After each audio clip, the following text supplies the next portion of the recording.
एक शान गांव के कोने में दो भाई रहते थे, जेठालाल और पीड़ी। एक ही माँ बाप के बेटे, लेकिन सोच बिल्कुल अलग। जेठालाल बड़ा था, ईमानदार, सब्र वाला और मेहनतकाश। बीड़ी छोटा था, चंचल, चालक और हर वक्त शॉर्टकट ढूंढने वाला। उनके पिता चंपकलाल एक बुजुर्ग और ईमानदार व्यक्ति थे जो एक छोटी सी दुकान चलाते थे। दोनों भाई उनके साथ ही काम करते।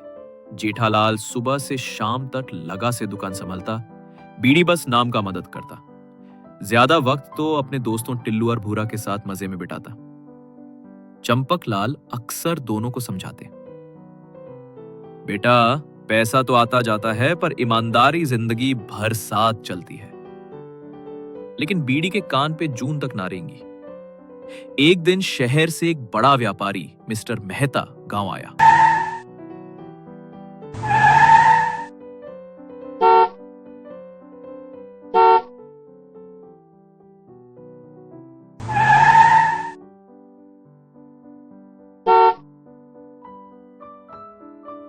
उसने दुकान से सामान खरीदा और जेठालाल की ईमानदारी से बहुत प्रभावित हुआ। उसने कहा, मुझे एक ऐसे व्यक्ति की जरूरत है जो मेरे नए बिजनेस प्रोजेक्ट में साथ दे। जेठालाल ने बिना शिकायत, बिना देर किए हां कह दिया और फिर शुरू हुआ उसका नया सफर।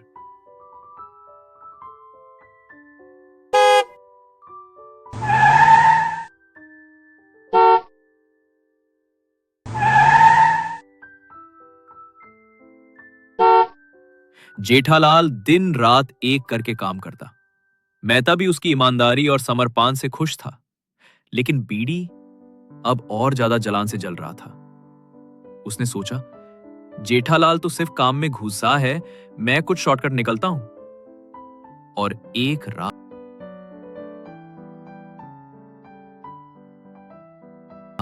उसने मिस्टर मेहता का वॉलेट चुरा लिया। पर उसे क्या पता था कि उस वॉलेट में एक जीपीएस चिप लगी थी।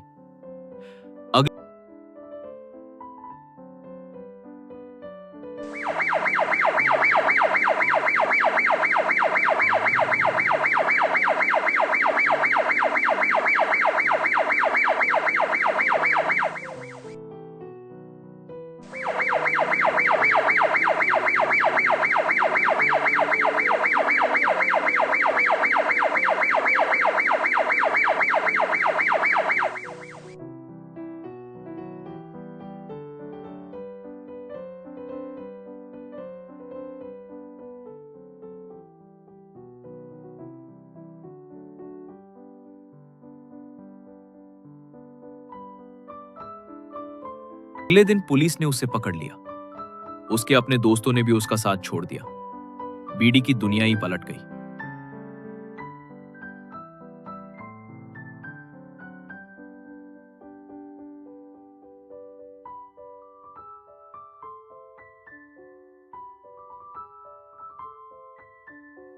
चंपकलाल ने सिर्फ इतना कहा, बेटा, गलती सबसे होती है, पर जो उससे दोहराता है उसका अंजाम भयानक होता है।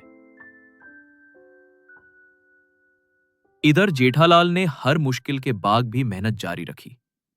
कुछ महीनों में ही उसने एक छोटी फैक्ट्री खड़ी कर दी। गांव के लोगों को रोजगार मिला और जेठालाल का नाम बढ़ता गया। अखबारों में उसकी तस्वीर आई।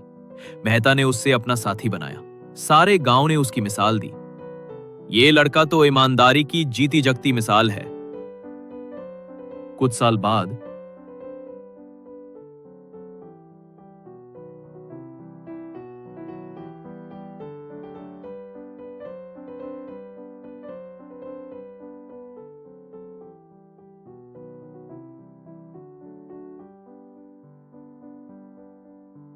बीड़ी जेल से छूट कर घर लौटा, थका हारा, अकेला और भूखा। वो जेठालाल के घर के गेट पर आया, आंखों में आंसू लिए। जेठालाल ने दरवाजा खोला, बीड़ी को देखा और खुश हुआ और बिना कुछ कहे उससे माफ कर दिया। उस वक्त सिर्फ एक बात कहनी थी, जिंदगी के रास्ते हम खुद चुनते हैं बीड़ी। गलती सुधारने वाले कभी हारते नहीं। ईमानदारी का रास्ता कभी आसान नहीं होता, लेकिन उसकी मंजिल हमेशा रोशन होती है। और लालच का रास्ता छोटा लगता है, लेकिन अंजाम हमेशा अंधेरा होता है।